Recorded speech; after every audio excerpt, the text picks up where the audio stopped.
bem-vindos, nossos amigos do programa Prodecast, o podcast da empresa Prodetec. Como todos sabem, a Prodecast é aquela atualização diária sobre questões de segurança pública e segurança em geral, promovida pela Prodetec, que é uma das maiores empresas de segurança privada do país. Eu sou Clóvis Ferreira de Araújo, apresentador desse programa, e hoje nós estamos aqui honrados em receber uma das maiores autoridades em geopolítica do Brasil, se não do mundo, que é o professor Deleon Peta.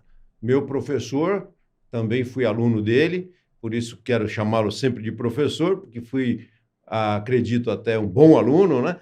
E o professor Deleon é um especialista em geopolítica, em segurança, e o professor Deleon tem uma qualificação invejável. Veja só, o professor é graduado em História e também em Relações Internacionais pela FESP aqui de São Paulo, tem mestrado em Geografia Humana pela Universidade de São Paulo e é doutor em Geografia Humana pela USP também, a Universidade de São Paulo, né? O professor Deleon Peta tem uma vasta experiência em pesquisa, já realizou diversas pesquisas fora do nosso país e, portanto, vai poder nos atualizar aqui, tanto sobre geopolítica e os seus reflexos em segurança pública, como eu vou pedir a ele alguns comentários sobre o nosso momento crítico em relação a políticas de segurança pública no Brasil. Então, eu gostaria de lhe dar as boas-vindas, professor Deleon. Clóvis, muito obrigado por estar me convidando aqui, é uma honra estar participando do seu programa. A gente se conhece há muitos anos já, tem uma amizade longa aí, muita história já. Então, assim, você chamou, para mim é uma convocação, veio na hora, assim, gosto muito de você, você sabe disso. Então é uma grande satisfação estar participando contigo aqui no seu podcast. Muito obrigado, professor. Nós selecionamos aqui algumas perguntas que os nossos internautas, que as pessoas que nos acompanham aqui no nosso programa, que eu gostaria de lhe fazer, né? Você é um especialista na questão de geopolítica e, em primeiro lugar, eu gostaria que você falasse um pouquinho da nossa georreferência mundial, na nossa geopolítica mundial, em relação aos países mais desenvolvidos e o que você tem visto nas suas pesquisas, professor, no que diz respeito à segurança pública propriamente dita. O que está dando certo nos outros países, o que a gente ainda precisa fazer aqui? Nós estamos passando momentos críticos, né? E eu gostaria que você iniciasse fazendo esses comentários, que tivemos aqui uma quantidade grande de perguntas nesse sentido, tendo em vista a sua expertise. Hoje, se a gente olhar no contexto geral no mundo, é muito difícil falar o que está dando certo, porque mesmo os países que a gente tinha como referência de combate ao crime organizado estão caindo para o crime organizado, né? Estados Unidos, Canadá, Europa Ocidental, com exceção dos países asiáticos, do Oriente Médio, a gente vê que o crime organizado está avançando no mundo inteiro. Tá? A situação dos estados latino-americanos, ocidentais, né? Ocidental, para quem não sabe, Estados Unidos, Canadá, Europa, Austrália, apesar da posição a gente considera como ocidental, né? Esses países, assim, hoje em dia estão com um problema crítico e a grande questão é o que está dando certo, por que não está mais dando certo? Porque eram países que eram referência no combate ao crime organizado. As primeiras leis de combate ao crime organizado efetiva mesmo, por exemplo, foram nos Estados Unidos. E hoje a gente vê que os Estados Unidos estão se tornando literalmente um epicentro do consumo de drogas mundial, com uma epidemia grotesca de fentanil e crack, né? Que não era normal. E de repente explodiu já tinha muitos anos isso, mas podemos falar que essa explosão saiu de controle de uns 4 anos para cá, talvez 5, né? Então 2024, 5, 6 anos. Então, assim, hoje, se você me falar quem que está conseguindo pegar bem o combate ao crime organizado, infelizmente eu vou ter que falar que ninguém. A gente está vendo o crime organizado vencendo no mundo, os estados estão chegando numa situação de ruptura por vários motivos, não é só o crime, na verdade o crime é um reflexo dessa ineficiência do Estado. Cada país tem a sua particularidade do porquê que chegou nessa situação, mas é uma situação crítica hoje, assim, é muito desesperançoso quando a gente olha o contexto mundial. Tirando países que têm uma política mais intolerante, como disse, na Ásia e no Oriente Médio, onde a tolerância é zero com tráfico de drogas, e eu não estou falando com o traficante, mas inclusive com o usuário, né? Não tem.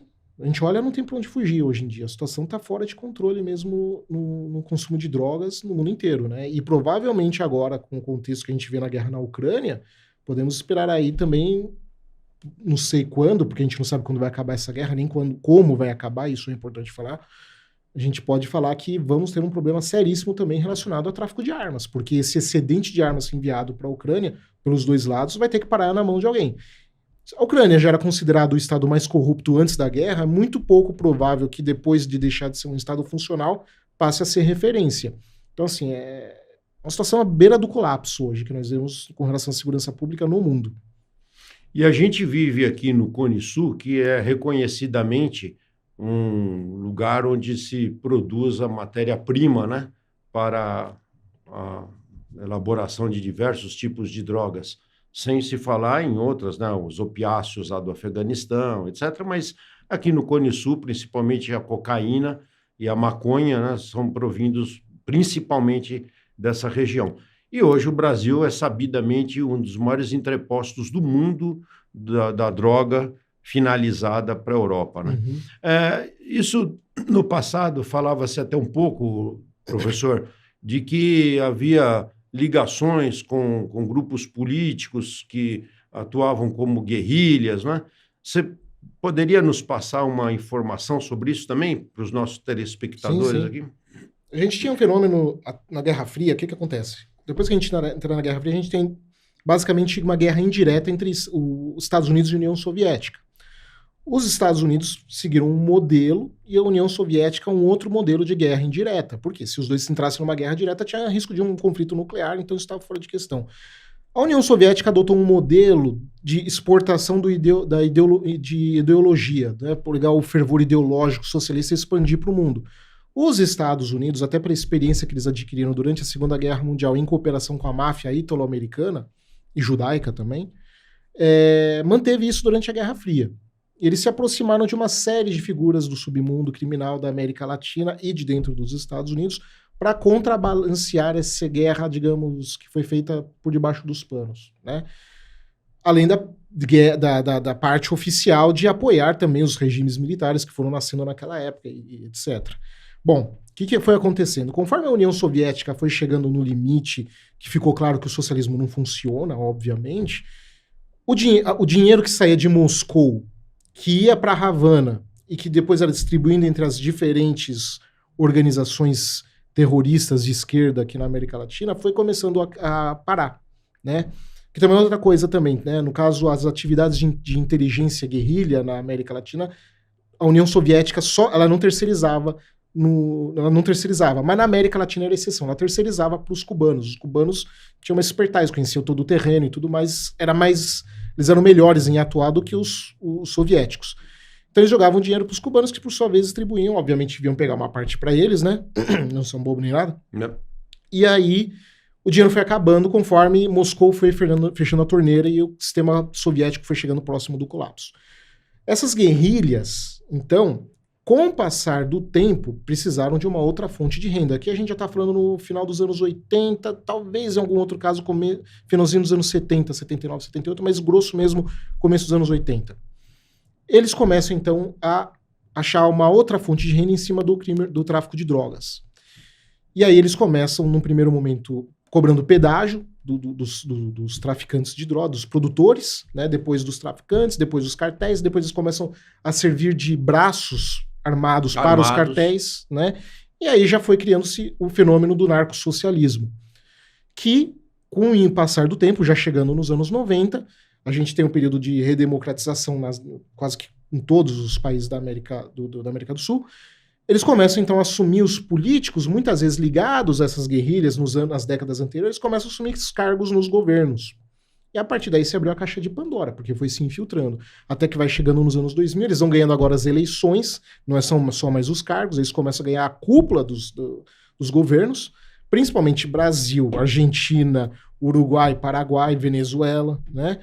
E aí se perdeu o controle totalmente, até que a gente chegou hoje a um sistema onde, quando a gente pega, por exemplo, a economia de uma Venezuela, se você tirar o narcotráfico, cai o PIB enorme. Quanto? A gente não sabe, porque não tem como você fazer uma vistoria nisso, não tem como fazer uma auditoria em cima disso, mas hoje você já criou sistemas de governo na América do Sul dependentes do narcotráfico, em cima disso.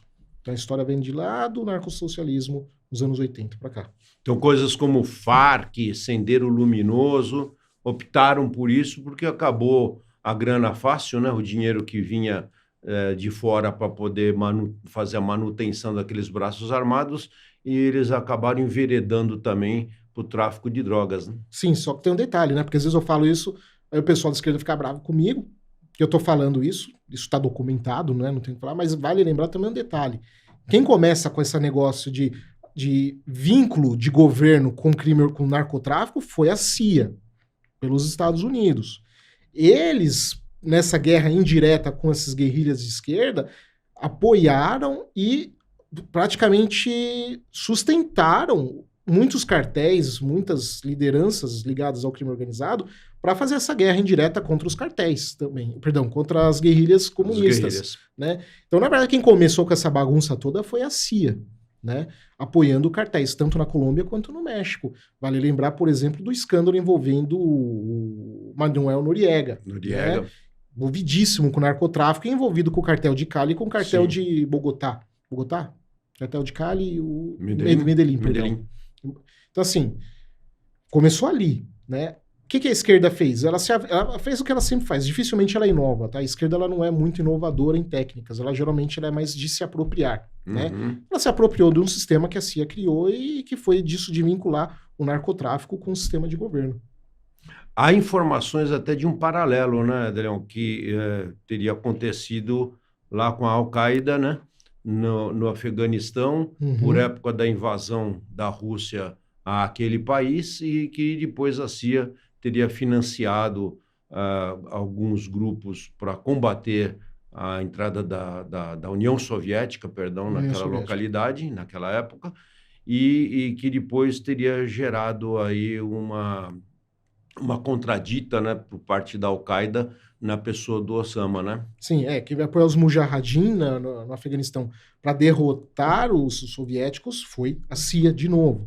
E aí os Mujahideen depois vão formar o Talibã, vão assumir o poder no Afeganistão, vão se voltar contra os Estados Unidos, e aí em 2001, quando você tem o atentado do 11 de setembro, o grande problema dos Estados Unidos é que eles não têm mais aliados, eles não têm mais, como posso falar, fontes de inteligência confiável no Afeganistão, porque o Talibã tomou quase que toda a região, com exceção uma parte ao norte, que quem controlava lá era a Aliança do Norte. Que a gente fala Aliança do Norte, mas na prática não era nenhuma organização política.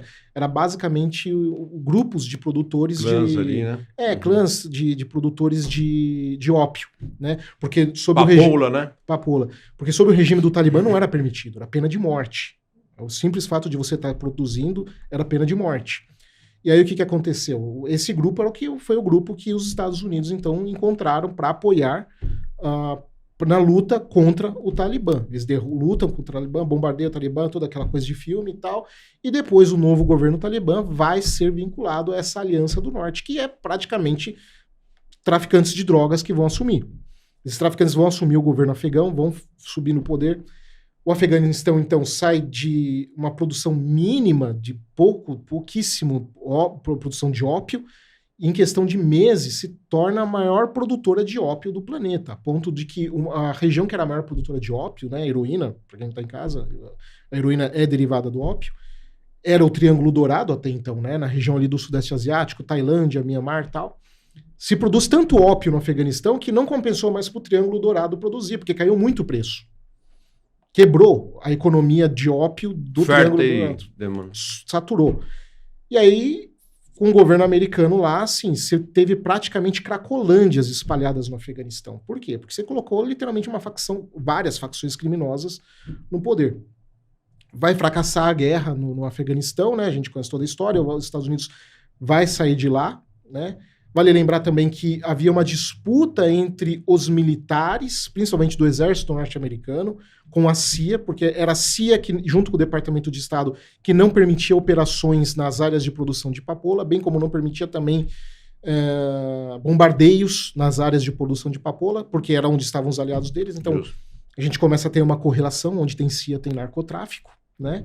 Isso tudo é documentado, assim, porque fica parecendo teoria da conspiração. Mas no caso desses que eu falei, por exemplo, da cocaína... Isso está na mídia, 80, né? São fontes abertas até. No caso dos anos 80, do envolvimento com os cartéis, com Manuel Noriega, etc., sim, isso virou um inquérito no Senado americano. Isso virou um processo judicial.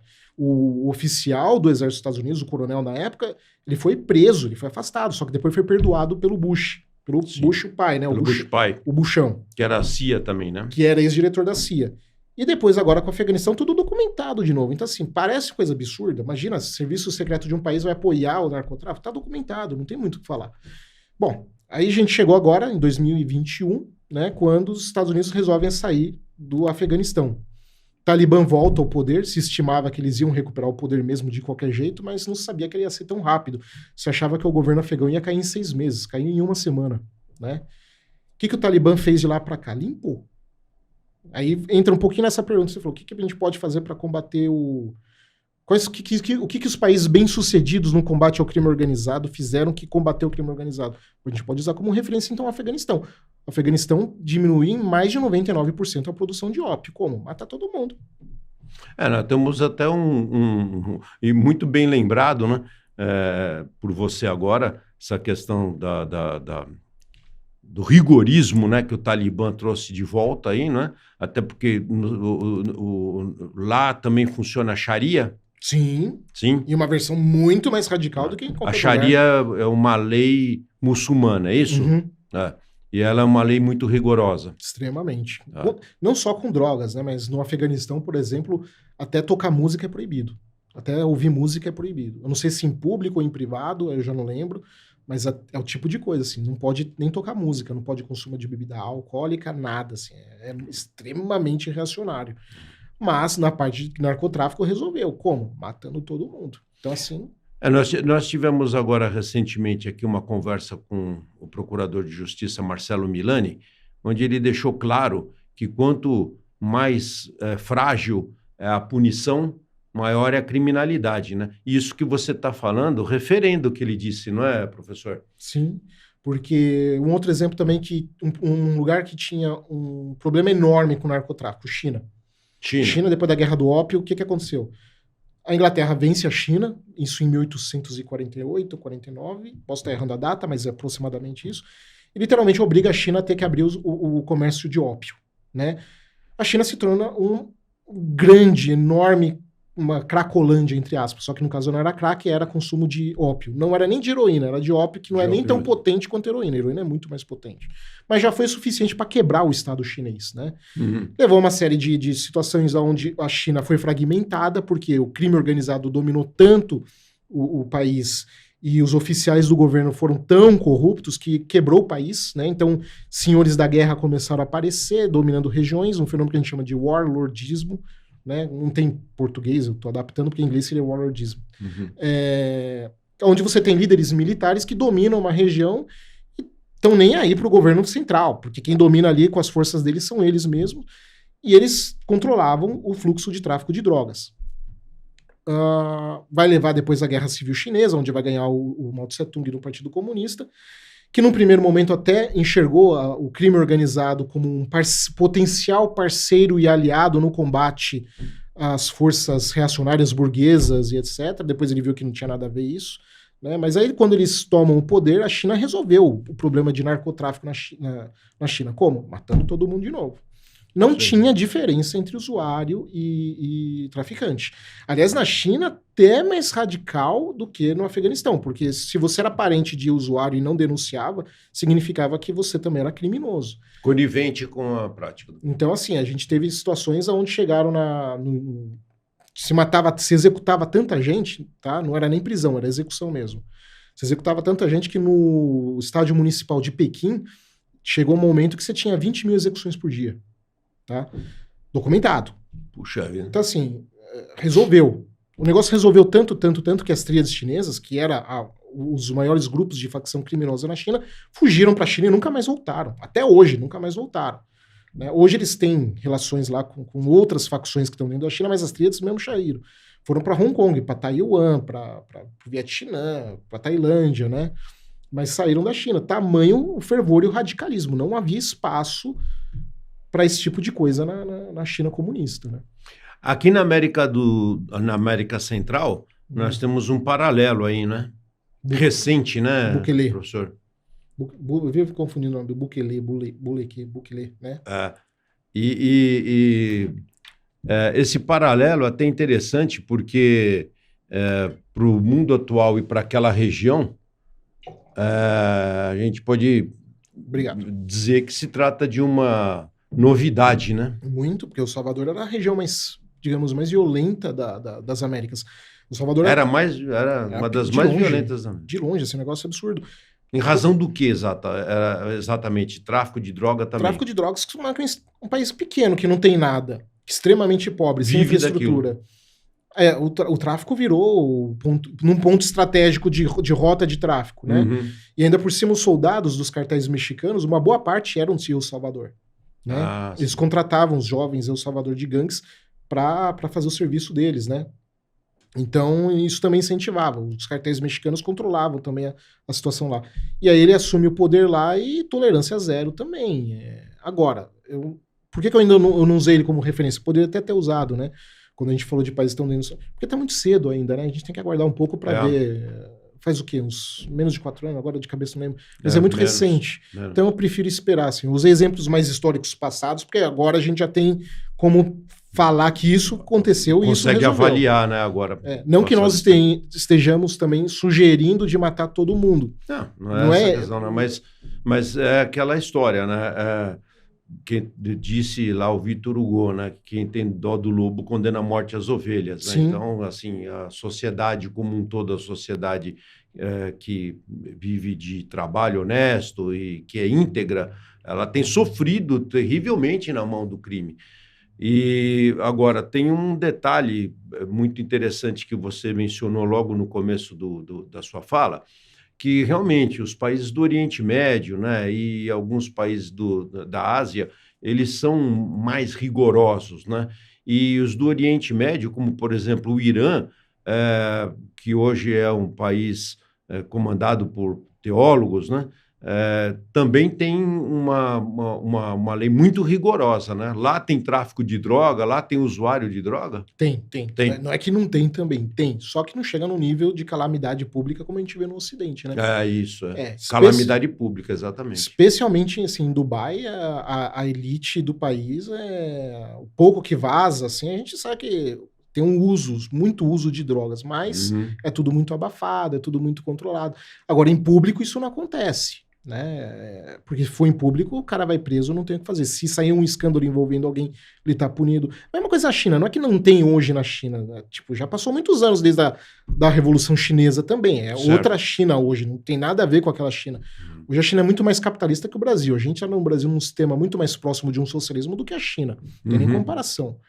Só que a China também, assim, você tem tráfico de drogas na China, só que se vira público, a coisa acabou. Se o cara for pego consumindo droga na rua, acabou. Entendeu? Um exemplo disso foi o filho do Jack Chan. O Jack Chan é o maior ícone da China. Sim. Apesar dele ser de Hong Kong, o pessoal de Hong Kong não gosta dele.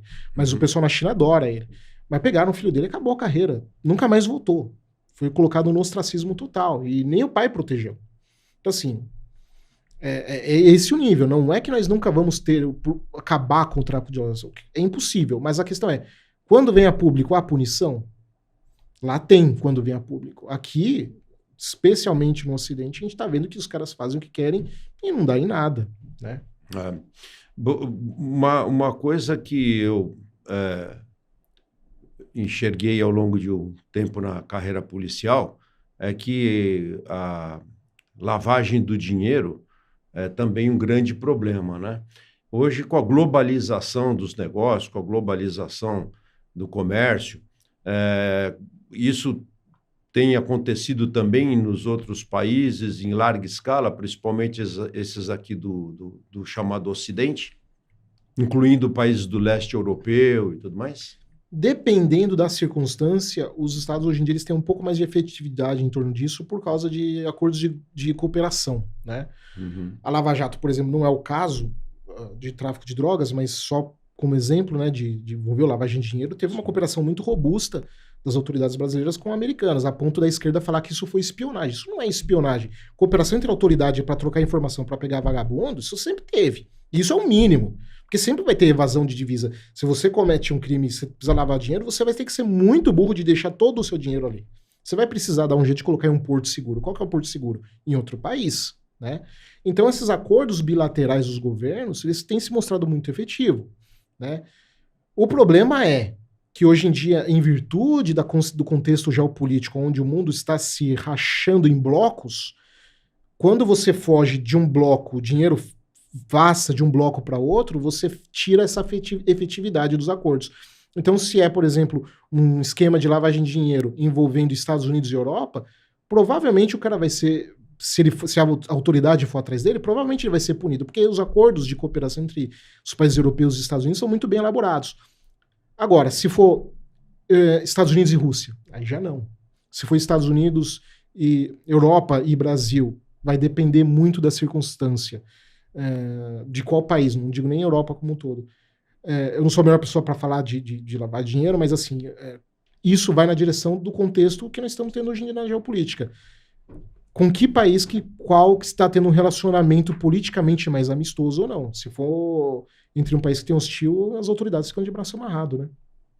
É um livro escrito há muito tempo atrás pelo jornalista José Arbex Júnior, chamado Século do Crime, revelava lá, já naquela época, isso mais de 15 anos atrás, quero crer, que se acabasse o crime organizado no mundo, a grana que sairia do mercado seria tal que poderia levar a um colapso mundial do comércio, dos bancos, dos sistemas econômicos, né? Isso é uma realidade hoje, Delion? Sim, sim. Em 2016, 39% do PIB paraguaio vinha do mercado negro. Então, assim, tudo bem que de lá para cá já faz muito tempo, né? Eu não sei quais são os dados atuais, mas não mudou muito. Se não, ou piorou, mais provável que piorou, mas eu duvido que tenha diminuído. Se diminuiu, foi muito pouco, mas muito provavelmente deve ter subido isso acima dos 40% hoje. Não é tudo narcotráfico, nisso envolve roubo de carro, contrabando de cigarro, de bebida alcoólica, né? Mas o mercado negro movimenta 39% do PIB paraguaio. No começo dos anos 2000, eu acho que era Kosovo, no caso, país mínimo. 60% a 70% do país, da economia do país, vinha em cima de falsificação de cigarro. Você pegava o cigarro vagabundo que eles produziam lá e colocava rótulos de marcas famosas, mais caras, né? Isso movimentava 60% da economia do país. Como que o país vai fazer para combater o crime organizado quando está tão atrelado? A Itália, veja bem, a gente está falando de uma Itália, tá? Não estamos falando mais nem de Paraguai nem de Kosovo. A gente está falando de uma Itália, um país importante, um país rico. Tudo bem que é meio enrolado e tudo, mas é um país rico. Eles, na crise de 2011, passaram a contabilizar no PIB o que se gerava de receita no mercado negro. Resultado, em 2011 teve uma crise na Europa, né? Eles saíram da recessão negativa para um aumento do PIB. Passou a ser positivo. Por quê? Porque passaram a contabilizar o dinheiro envolvendo o crime organizado na Itália. Então dá para você ter uma ideia da importância que isso tem. Então, assim, se num país como a Itália isso acontece, não tem como fugir. Hoje o crime organizado, até por isso é tão difícil combater. Você corre o risco de combater a sua própria economia, dependendo da circunstância. Aqui no Brasil a gente não tem como dizer, porque vai ser muito difícil alguém fazer uma pesquisa em cima disso, mas vamos ser sinceros, você é ex-delegado. Se combater o PCC no estado de São Paulo, quantos empregos não vão ser perdidos? Gente que trabalha para o PCC e nem imagina. Gente que está ali, sei lá, numa concessionária. Atividades lícitas que, tem entre ideia. aspas, lícitas. Para a pessoa ela tá ali numa concessionária vendendo carro, ou tá na parte de mecânica. Escolas, empresa de turismo, vai embora. Ela tá trabalhando normal, ganhando salário para ela tá fazendo trabalho normal. Ela nem imagina que na parte administrativa que tá tendo alguma coisa. E aí, de repente, tem alguma coisa envolvendo uma operação que quebra ali, ela é pega de surpresa. Assim, quantos empregos a gente não perderia só no estado de São Paulo, que não é nem, digamos assim, o estado mais dependente do crime? Imagina isso no Rio de Janeiro, numa situação como tá numa Bahia. Foge do controle. E é lógico, né, que os governos que nós tivemos ao longo de muitos anos aí, e governos de outros países também, quero dizer, não só o executivo, mas também o legislativo, eles não avançam em leis que possam trazer mais rigor, né? Isso é um fenômeno mundial ou é muito localizado aqui no Brasil? É um fenômeno mundial e não é nem por causa da questão do narcotráfico, mas é porque nós estamos chegando num ponto de ruptura geopolítica no mundo inteiro, tá? Boa parte dos estados no mundo nas próximas décadas vão colapsar. Não é por causa do crime organizado. O crime organizado, digamos, é um efeito, não uma causa, pelo menos na grande maioria. Porque o que a gente vê foi que ao longo vamos pegar Estados Unidos e Brasil, os países que têm aproximadamente 200 anos. Um pouco mais, mas aproximadamente tem uma idade mais ou menos parecida. O que foi acontecendo? Ao longo de 200 anos foram se acumulando tantas leis, que isso foi engessando a própria mobilidade da população. O próprio funcionamento da sociedade começou a ser engessado em virtude de tantas leis. Então, leis importantes para combater o crime organizado não passam, mas leis inúteis é o que mais tem, né? Isso somado com o aumento constante de imposto por causa de endividamento cada vez maior de vários governos. Então, se a gente pegar historicamente, ao longo de toda a história da humanidade, tem pesquisa sobre isso, né? Uhum. A gente vê que, a partir de uma certa idade, os países vão chegando numa taxa de envelhecimento, tal como uma pessoa, Isso. que ela vai se aproximando da sua morte. Os estados também morrem, né? O padrão, em média, que as pesquisas mostram, é que as sociedades, geralmente, quando elas chegam na fase de um pouco mais de 2 séculos, 200 anos, elas começam a se aproximar de uma ruptura que leva à sua morte. Ou seja, Estados Unidos e Brasil já estão nessa fase de tolerância. Isso, é claro, essas pesquisas feitas com sociedades até metade do século XIX, aproximadamente. Talvez seja exceção Brasil, talvez seja exceção Estados Unidos, talvez, mas se a gente olhar a situação que esses países estão hoje, eu acho que não. Então, assim, foi se engessando tanta sociedade com um sistema burocrático legal tão grande que praticamente é impossível hoje em dia você fazer qualquer coisa sem você violar pelo menos uma lei, dependendo do país. No Brasil é praticamente impossível, né? Pelo menos umas 3 leis você violou hoje, de tanta lei que tem, e ainda tem mais projeto imbecil, né? Basta pegar do Twitter aí, você vê os deputados falando, é um mais absurdo que o outro. Ridículo.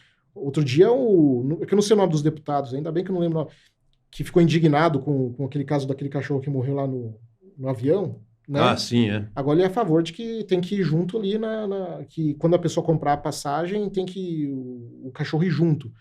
Você imagina levando um pitbull dentro do avião? Pois é. Né?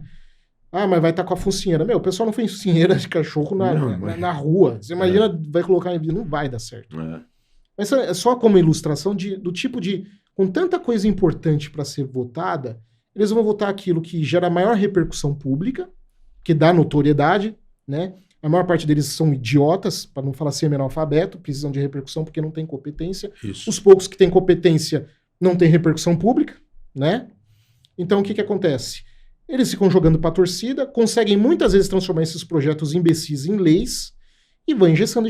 E coisas importantes, que não são só relacionadas a crime organizado, mas, por exemplo, uma revisão da Previdência, uma revisão de imposto, uma revisão de zoneamento urbano, isso não passa, né?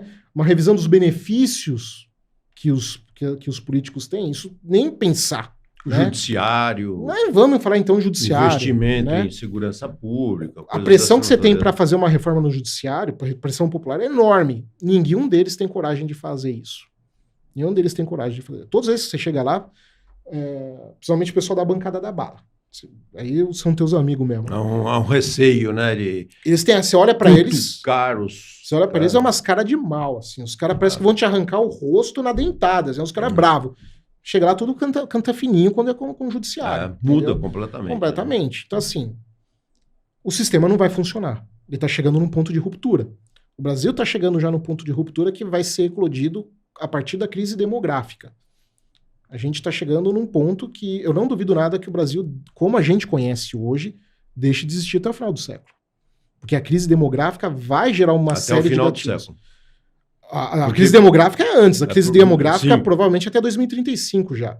Sim. Se estimava 2045, 50. Aqui tem já vazios populacionais desde sempre, né? Mas está aumentando em progressão geométrica, né? Sim, outro dia uma inscrita no meu canal mandou uma mensagem para mim, quando eu fiz o vídeo de crise demográfica, falando, professor, aqui na minha cidade, agora não tô lembrando de cidade, mas aqui no entorno de São Paulo, essas cidades têm um padrão bom de vida aqui no entorno de São Paulo, não são cidades ruins.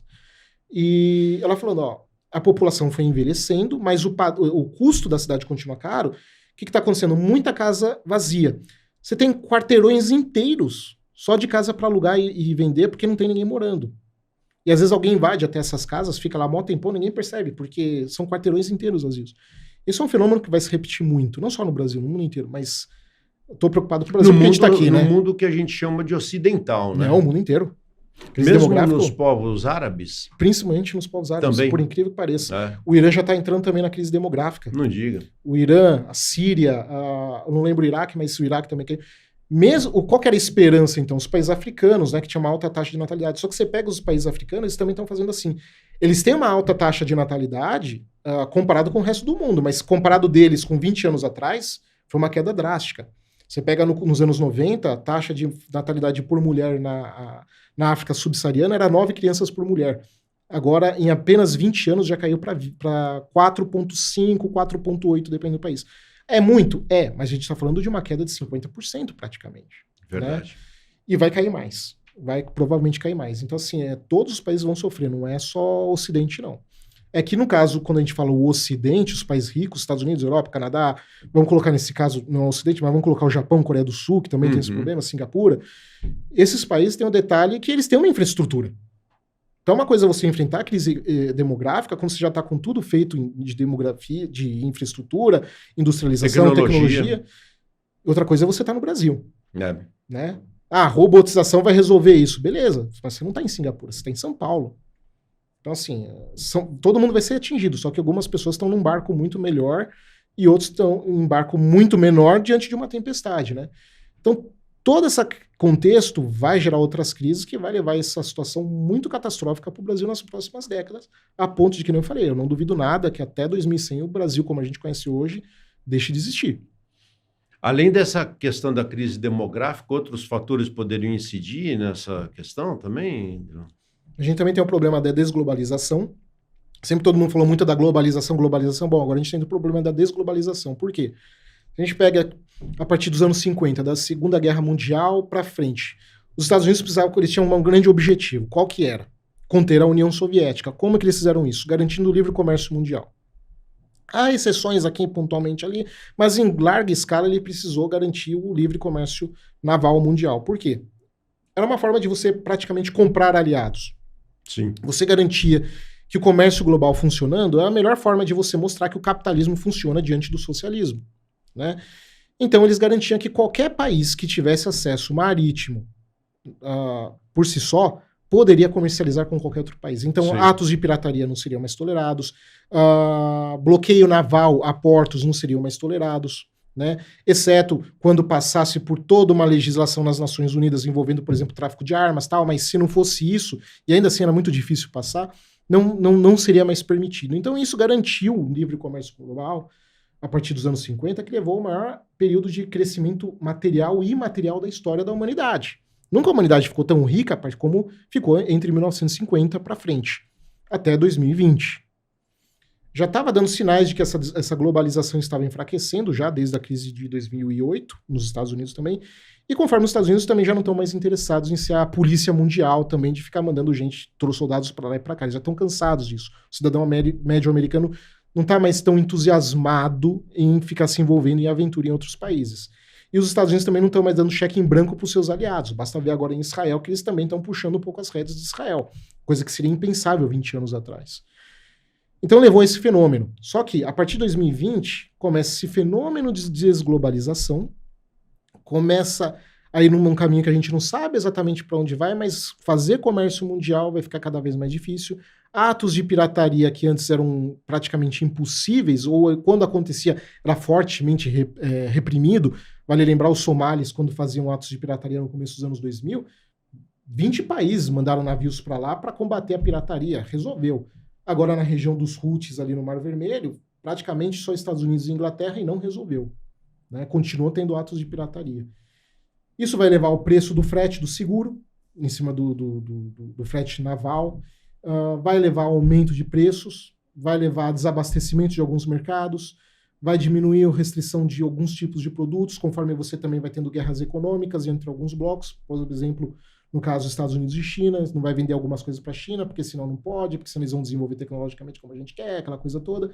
Então esse fenômeno de desglobalização vai afetar também o Brasil, que depende hoje em dia da exportação. Como a gente nós somos um país... Exportação do agro, principalmente, né? De commodities, embora principalmente o agro, mas commodities de modo geral. Sim, minérios. Só que para você ser um país exportador, você precisa ter esse sistema de globalização funcional. A partir do momento que você entra nesse momento de crise, você quebra isso. Então, assim, o Brasil fica muito vulnerável. Então, as coisas vão se volumando também na direção do Brasil nisso.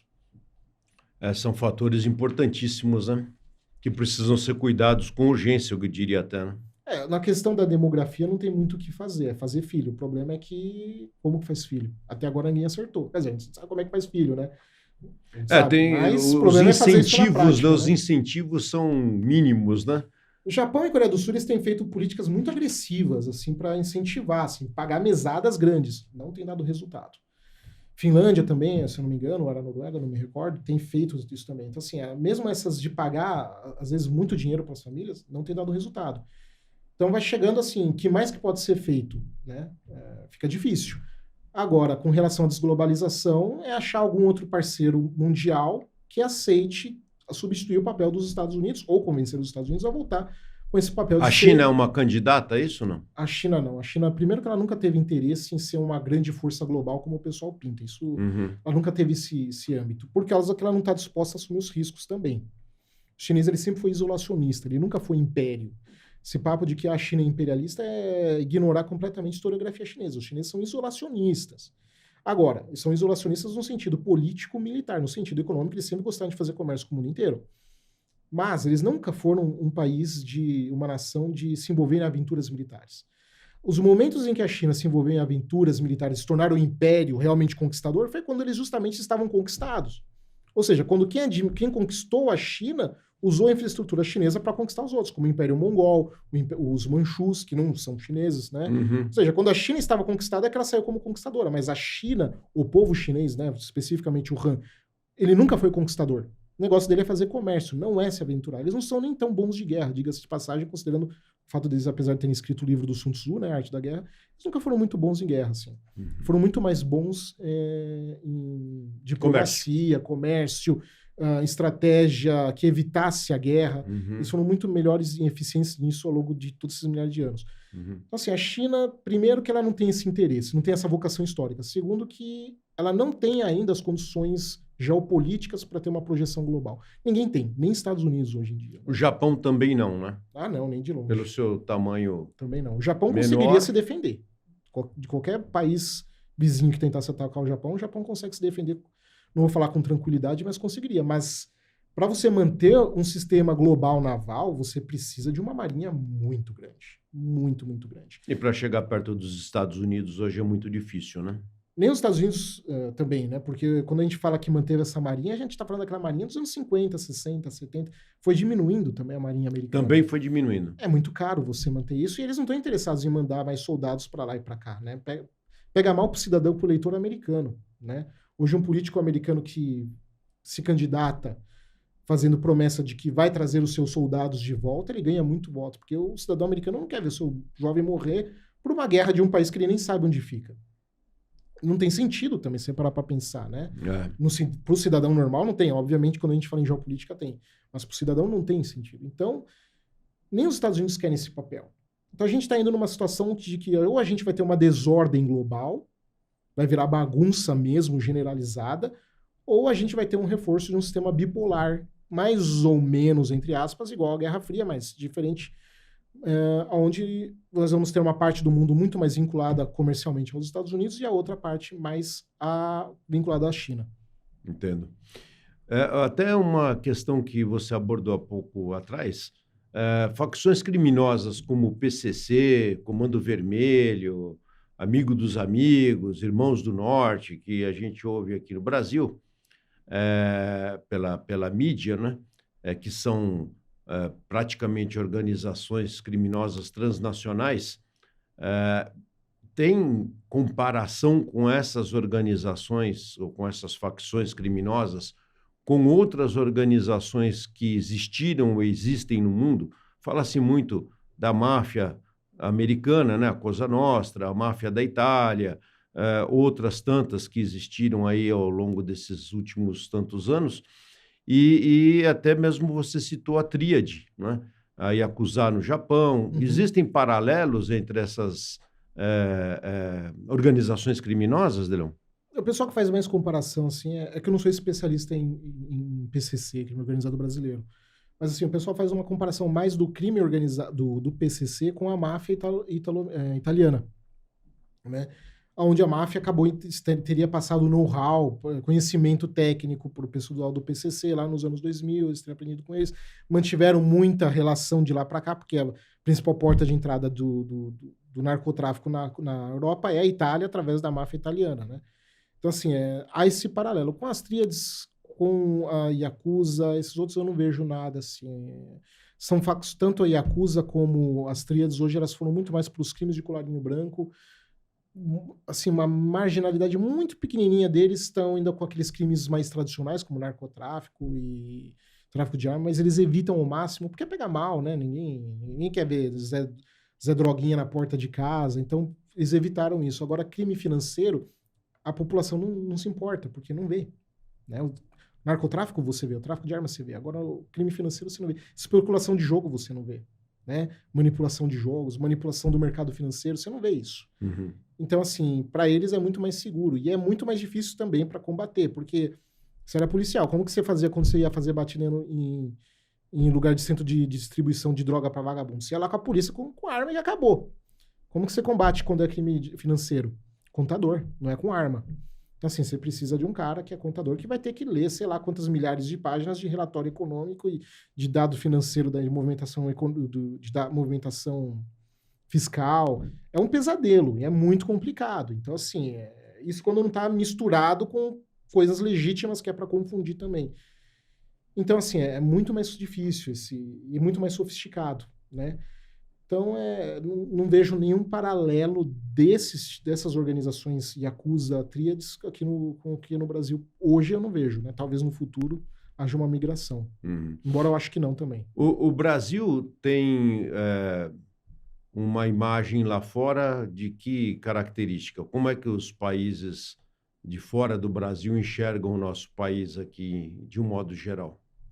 Quando eu estava em Hong Kong e na China, ninguém sabia de nada do Brasil. Então, assim, não tinha imagem. Eles perguntavam do Brasil como é que era, assim, o mínimo que eles sabiam, assim, era a floresta amazônica. Eles achavam que era todo o Brasil era floresta amazônica, muito quente. Então, às vezes eu falava que o sul do Brasil, às vezes, nevava ou era muito frio. Eles, nossa, mas no Brasil não é possível, não sei o que lá. Eu mostrava as fotos, né?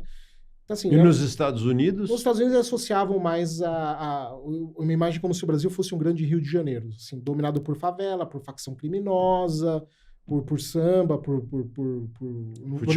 futebol, por escola de carnaval, né? Então tinha essa imagem mais... Mas na China, assim, um desconhecimento quase que absoluto, assim, eles não sabem de nada, assim, do Brasil. Existiria alguma estratégia, um paralelo em algum outro país do mundo que tenha revertido essa questão de país esquecido, de país com cara de país ruim, para uma outra coisa boa? De certa forma, a Coreia do Sul, né? Se a gente pega a imagem que a Coreia do Sul tinha nos anos 80 e 70, era o porão da Ásia.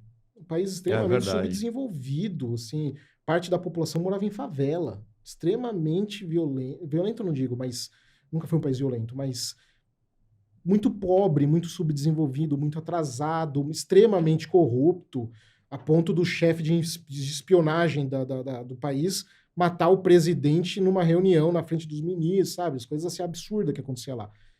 E aí o que aconteceu?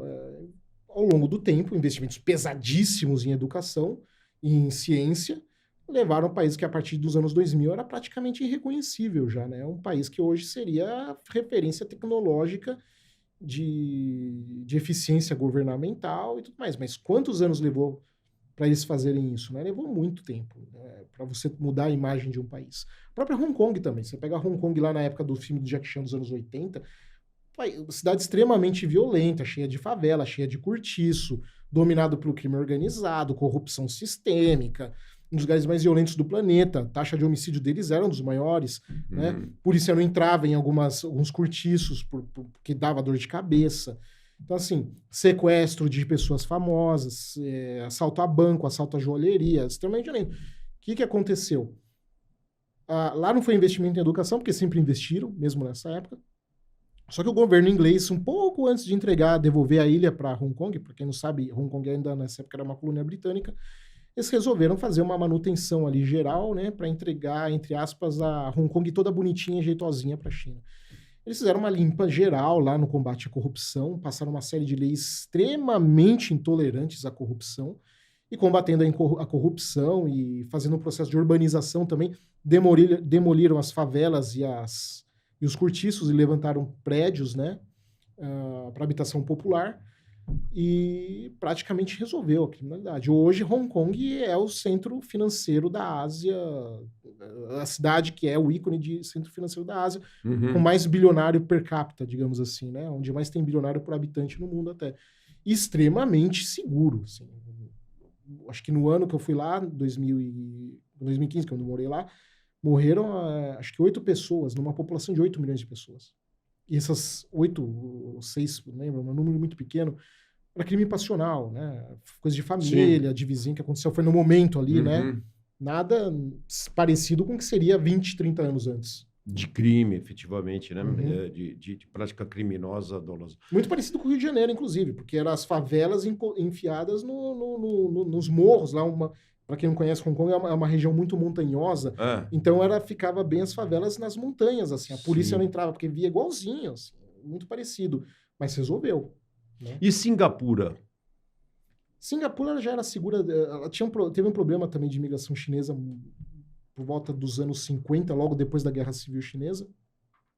Na verdade, ela já sofria do êxodo chinês desde o século XIX, desde a Guerra do Ópio que a gente mencionou agora, recebia muito chinês em Singapura. Isso foi agravado ainda mais depois com a Guerra Civil Chinesa, a ponto do pessoal na Malásia, né, que Singapura era parte da Malásia, temer que os chineses poderiam tomar o país até, porque de tanto imigrante que tinha, e eu vou colocar entre aspas, expulsaram. Acho que é o único caso de expulsão de um território do próprio país. Porque os países geralmente brigam para tomar território. Para manter. No caso de Singapura foi o contrário, eles expulsaram Singapura para poder manter a demografia do país mais a favor da população nativa, de tanto chinês que chegava. E eles tinham medo que esses chineses, principalmente que vinham da China, iam ser comunistas e tudo mais. Sim. Foi uma leitura errada, porque na verdade quem estava fugindo do comunismo era quem detestava o comunismo, né? Era aqueles que eram mais ligados ao Partido Nacionalista.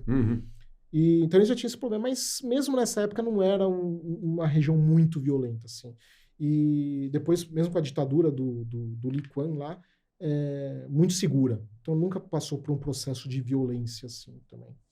E essa relação da China com Taiwan, e Taiwan especificamente, com o evento lá do Chiang Kai-shek, né? Passou a ter uma cisão aí entre China e Taiwan, pode-se dizer, e o governo taiwanês hoje é um governo forte que trata da segurança, tem economia forte, é diferente da China? O governo taiwanês tem uma economia boa, né? Não é muito diversificada, até porque também é uma ilha, não tem muita opção, mas eles controlam a tecnologia mais importante do mundo hoje, que são os semicondutores, né? Se você tirar a TSMC, que é a empresa taiwanesa, você quebra a economia mundial. Então, assim, eles têm uma importância gigantesca, né? Não vou falar que quebra, talvez seja exagero, mas vai dar uma recessão absurda na cadeia global hoje em dia, que já está muito vulnerável, né? Não é uma região... Ela tinha problemas de criminalidade também, não vou falar no mesmo nível que Hong Kong, mas tinha problemas sérios de criminalidade até os anos 80, 90, também melhoraram muito isso, você pega os índices, caíram bastante. Hoje é um país extremamente seguro, assim, eu nunca fui para Taiwan, mas é uma referência em segurança, né?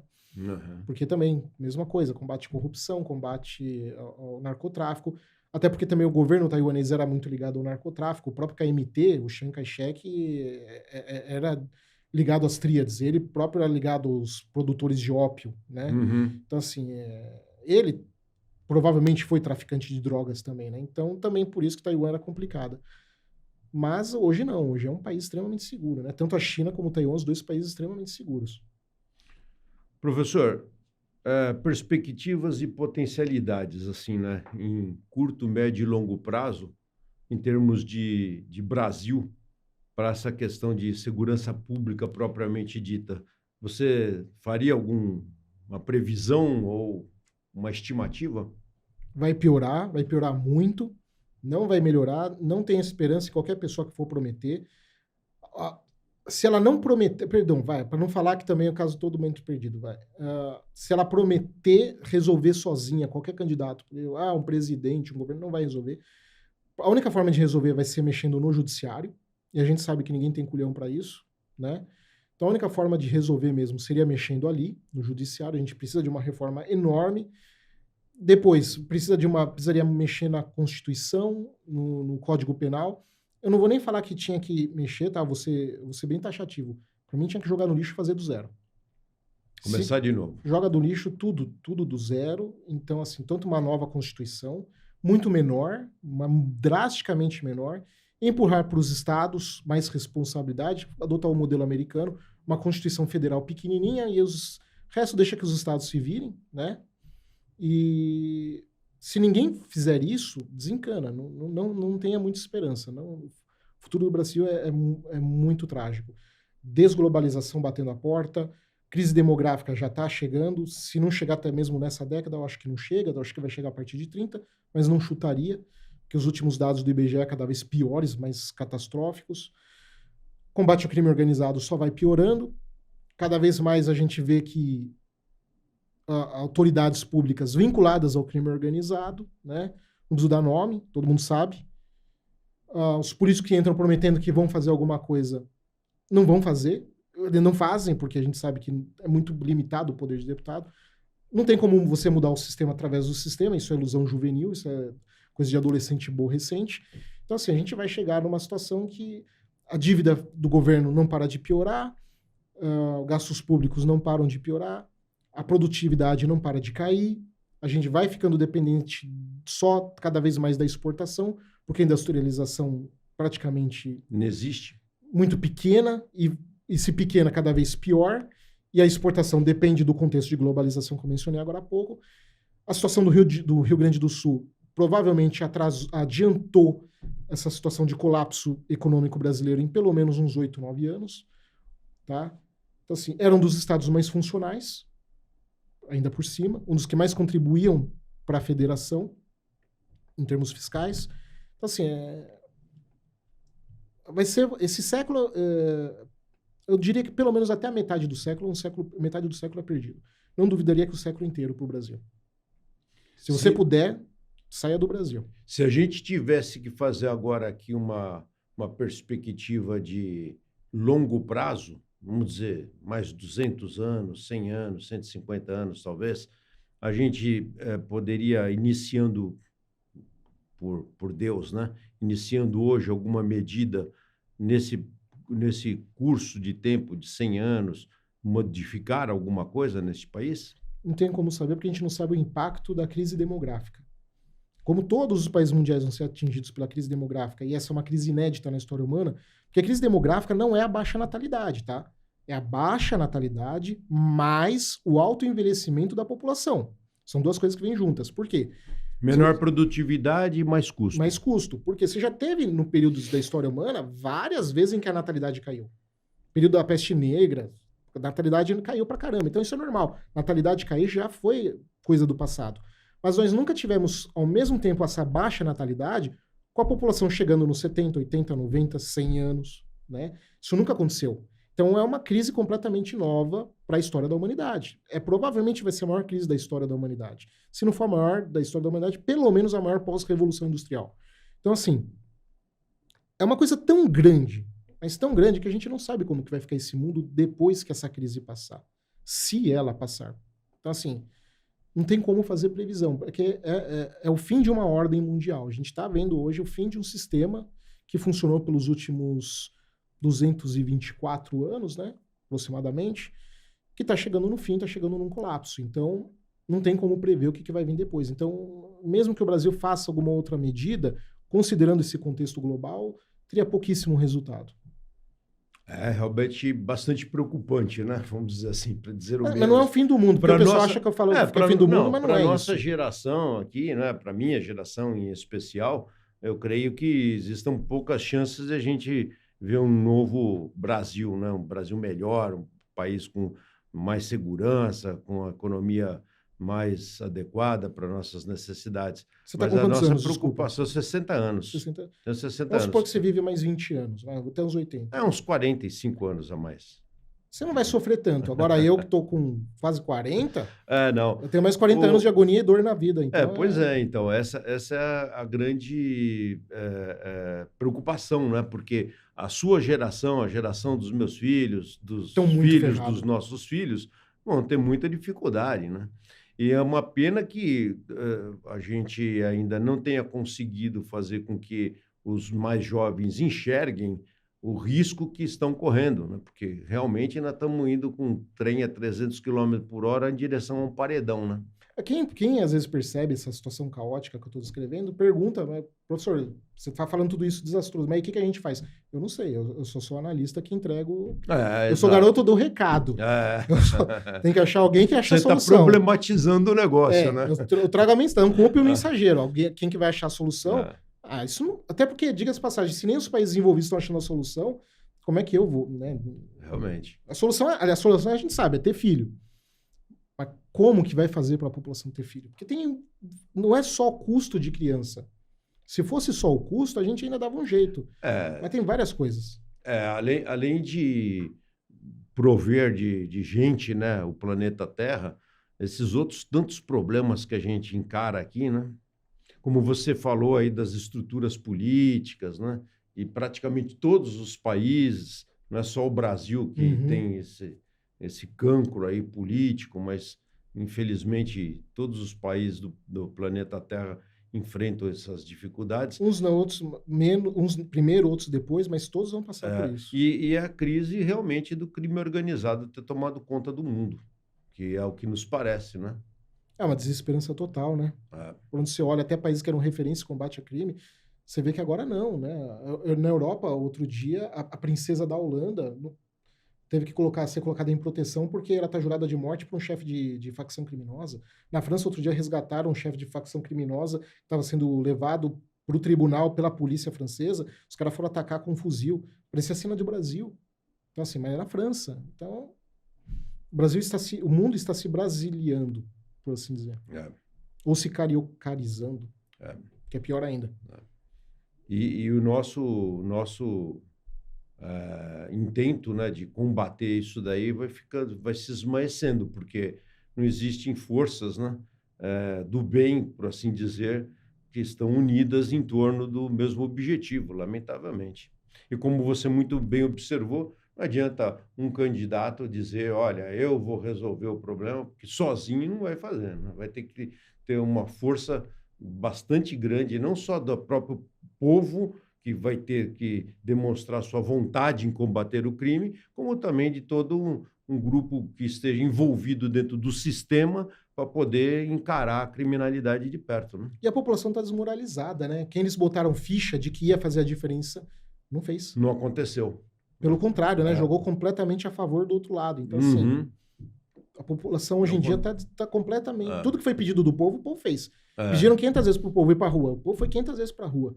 Pediram para votar nos fulanos de tal. Votaram nos fulanos de tal. Tudo que foi pedido do povo, o povo fez. Mas quem pediu tudo isso não fez nada.